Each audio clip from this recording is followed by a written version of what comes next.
ਸਾਡੇ ਹੱਸਦੇ ਵਸਦੇ ਵੇੜਿਆਂ ਨੂੰ ਅੱਜ ਪਾਣੀ ਲਿਆ ਲਪੇਟ।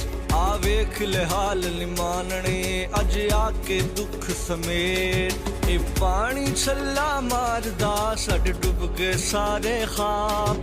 ਕਿ ਘਰ ਦੀਆਂ ਦੇ ਉਜੜੇ ਅੱਜ ਉਜੜਿਆ ਵੇਖ ਪੰਜਾਬ। ਹਰ ਪਾਸੇ ਪਿਆ ਵਗਦਾ ਇੱਕ ਦੁੱਖਾਂ ਦਾ ਸਿਲਾਬ। ਸਾਡੀ ਮਿਹਨਤ ਵਾਲੀ ਜ਼ਿੰਦਗੀ ਅੱਜ ਰੁੜ ਗਈ ਵਿੱਚ ਚਨਾਬ। ਅੱਜ ਰਾਹ ਵੀ ਛੜਿਆ ਵੱਜ ਗੱਜ ਕੇ ਸਾਡੀ ਹੋ ਗਈ ਚੰਨ ਅਖੀਰ।